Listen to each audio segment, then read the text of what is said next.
യെശയ്യാവ് 2-ാം അധ്യായം 1 മുതൽ 22 വരെയുള്ള വാക്യങ്ങൾ.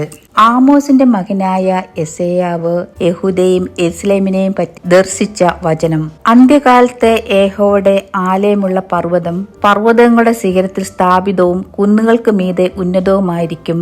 സകല ജാതികളും അതിലേക്ക് ഒഴുകിച്ചെല്ലും. അനേക വംശങ്ങളും ചെന്ന്, വരുവിൻ, നമുക്ക് യഹോവയുടെ പർവ്വതത്തിലേക്ക്, യാക്കോബിൻ ദൈവത്തിന്റെ ആലയത്തിലേക്ക് കയറി ചെല്ലാം. അവൻ നമുക്ക് തന്റെ വഴികളെ ഉപദേശിച്ചു തരികയും നാം അവന്റെ പാതകളിൽ നടക്കുകയും ചെയ്യും എന്ന് പറയും. സിയോനിൽ നിന്ന് ഉപദേശവും യെരുശലേമിൽ നിന്ന് യഹോവയുടെ വചനവും പുറപ്പെടും. അവൻ ജാതികളുടെ ന്യായം വിധിക്കുകയും ബഹുവംശങ്ങൾക്ക് വിധി കൽപ്പിക്കുകയും ചെയ്യും. അവർ തങ്ങളുടെ വാളുകളെ കൊഴുക്കളായും കുന്തങ്ങളെ വാക്കത്തികളായും അടിച്ചു തീർക്കും. ജാതിക്ക് നേരെ വാളോങ്ങുകയില്ല. അവർ ഇനി യുദ്ധം അഭ്യസിക്കുകയുമില്ല. യാക്കോബ് ഗൃഹമേ, വരുവിൻ, നമുക്ക് യഹോവയുടെ വെളിച്ചത്തിൽ നടക്കാം. എന്നാൽ നീ യാക്കോബ് ഗൃഹമായ നിന്റെ ജനത്തെ തള്ളിക്കളഞ്ഞിരിക്കുന്നു.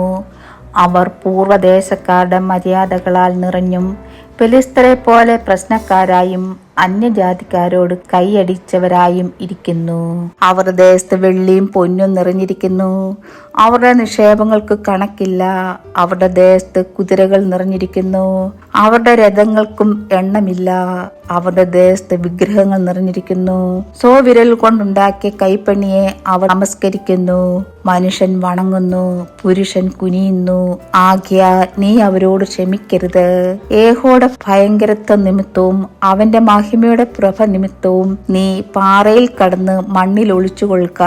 മനുഷ്യരുടെ നിഗളിച്ച കണ്ണ് താഴും, പുരുഷന്മാരുടെ ഉന്നത ഭാവം കുനിയും. യഹോവ മാത്രം അന്നാളിൽ ഉന്നതനായിരിക്കും. സൈന്യങ്ങളുടെ യഹോവയുടെ നാൾ ഗർവവും ഉന്നത ഭാവവുമുള്ള എല്ലാറ്റിന്മേലും നിഗളമുള്ള എല്ലാറ്റിന്മേലും വരും. അവ താണുപോകും. ലെബാനോനിലെ പൊക്കവും ഉയരവും ഉള്ള സകല ദേവദാരുക്കളിന്മേലും ബാസാനിലെ എല്ലാ കരുവേലകളിന്മേലും ഉയർന്നിരിക്കുന്ന സകല പർവ്വതങ്ങളിന്മേലും ഉയരമുള്ള എല്ലാ കുന്നുകളിന്മേലും ഉന്നതമായ സകല ഗോപുരത്തിന്മേലും ഉറപ്പുള്ള എല്ലാ മതിലിന്മേലും എല്ലാ തരീസ് കപ്പലിന്മേലും മനോഹരമായ സകല ശൃംഗാര ഗോപുരത്തിന്മേലും വരും.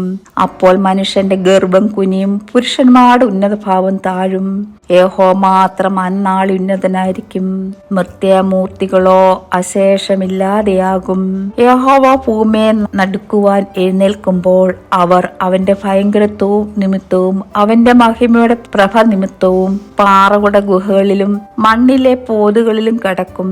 യഹോവ ഭൂമിയെ നടുക്കുവാൻ എഴുന്നേൽക്കുമ്പോൾ അവന്റെ ഭയങ്കരത്വം നിമിത്തവും അവന്റെ മഹിമയുടെ പ്രഭ നിമിത്തവും പാറകളുടെ ദ്വാരങ്ങളിലും പൊട്ടിയ പാറകളുടെ വിള്ളലുകളിലും കടക്കേണ്ടതിനും തങ്ങൾ നമസ്കരിപ്പാൻ വെള്ളി കൊണ്ടും പൊന്നുകൊണ്ടും ഉണ്ടാക്കിയ മൃത്യമൂർത്തികളെ മനുഷ്യർ അന്നാളിൽ തുരുപ്പനെലിക്കും നരിച്ചീറിനും എറിഞ്ഞുകളയും.